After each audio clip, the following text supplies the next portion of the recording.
Prions.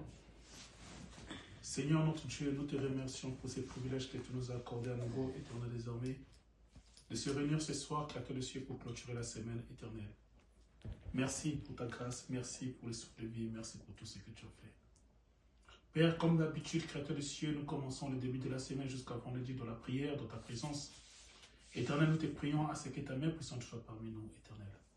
Ta parole dit que là où deux ou trois s'assemblent en ton nom, tu es parmi eux. Éternel, viens et sois parmi nous, Créateur. Nous allons parler de toi, Créateur des cieux. Nous parlerons, Père éternel des cieux, Dieu, tous sont des sujets pertinents et des sujets profonds, Créateur des cieux. L'homme, Créateur des cieux, ne pourra pas vraiment bien expliquer ces choses pour convaincre le cœur, Créateur des cieux, Seigneur. Mais toi, l'Éternel des armées célestes, tu pourras te révéler et tu pourras convaincre le cœur, Créateur des cieux, par ta parole, ô Éternel. Ôte-moi du chemin, parle à chacun de nous, Seigneur. Prends le contrôle de ma bouche et de mon cœur, Créateur des cieux, et de mon esprit, pour parler à chacun de nous, Seigneur. Et que ton esprit soit parmi nous, Créateur des cieux et de la terre. Conduis-nous, Créateur des cieux, au bon chemin. Père, je remets toutes choses entre cette main. Viens et manifeste-toi. Dans le parfait notre Seigneur Jésus-Christ de Nazareth. Amen. Amen. Ok, on va lire dans Hébreux 11. Aujourd'hui, nous allons parler du compte à rebours. Compte à rebours.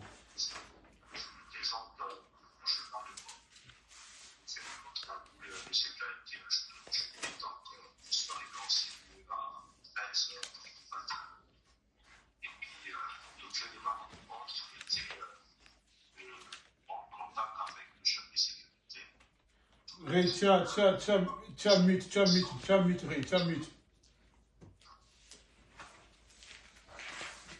Le compte à rebours.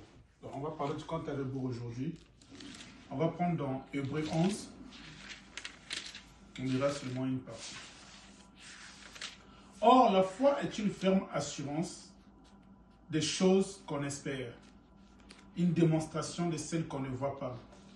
Pour l'avoir possédé, les anciens ont obtenu un témoignage favorable. C'est par la foi que nous reconnaissons que le monde a été formé par la parole de Dieu, en sorte que ce qu'on voit n'a pas été fait des choses visibles. C'est par la foi qu'Abel offrit à Dieu un sacrifice. Bon, on va juste s'arrêter au verset 3. Donc, je répète. Or, la foi est une ferme assurance des choses qu'on espère, une démonstration de celles qu'on ne voit pas.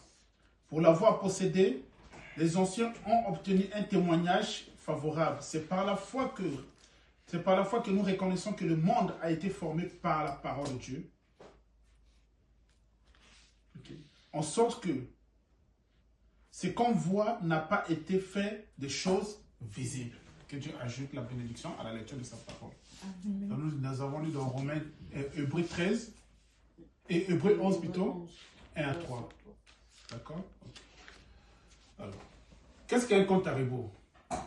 On va parler de compte à rebours. Qu'est-ce qu'un compte à rebours? Un compte à rebours, c'est quelque chose. C'est comme le créneau. C'est comme un créneau. Du genre, le truc. Bon, comme un chrono, c'est-à-dire qu'on est en train de compter pour donner le départ. Oui.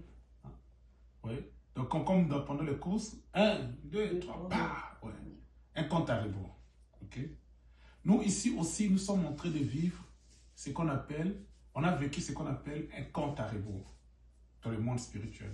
Il y a un compte à rebours dans le monde charnel et il y a un compte à rebours aussi dans le monde spirituel. Okay. Dans le monde charnel, on a vécu les comptes à rebours. On vit toujours les comptes à rebours. Disons par exemple de la lancée des fusées. Dans les comptes à rebours. Okay. Où on commence par 10, 9, 8, 7, 6, 5, ainsi de suite jusqu'à 0. Pouf, on lance la fusée. Okay. Dieu aussi, à travers son église, il a fait aussi un compte à rebours. Le compte à rebours de Dieu, ça commence, c'est plutôt, et le de 10, c'est 7.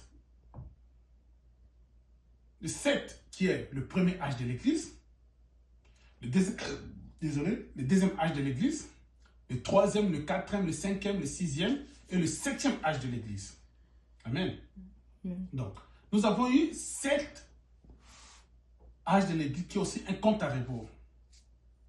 Okay. Mais curieusement, l'âge de l'église, lorsque ça avait commencé, au premier âge, deuxième jusqu'à troisième âge, quatrième âge, il y avait eu ce qu'on appelle un grand apostasie. Quatrième âge.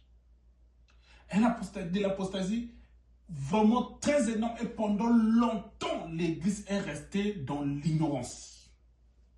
Il n'y avait même pas la lumière de l'Évangile. Tout simplement parce que l'Église catholique avait pris l'emprise de tout ce qui est chrétien. Oui. Et ça gouverne partout dans le monde. Donc, l'Église catholique, qu'est-ce que l'Église catholique faisait? L'Église catholique commençait à vendre ce qu'on appelle les indulgences. Les indulgences, en quoi cela concerne? C'est-à-dire que les gens étaient là, et même les rois de la terre, les rois de l'Angleterre, de l'Allemagne, les rois de la terre achetaient des indulgences auprès de l'Église catholique. Ils donnaient de l'argent à travers des taxes, à travers beaucoup de choses à l'Église catholique, malgré eux. C'était à contre-cœur. Et l'Église catholique avait posé son influence dans tous les royaumes de la terre, surtout en Europe. Oui. Et j'ai défini d'abord l'indulgence, c'est-à-dire que les gens venaient auprès des prêtres pour acheter le pardon de péché. Les gens venaient auprès des prêtres pour acheter, comment on appelle, le salut.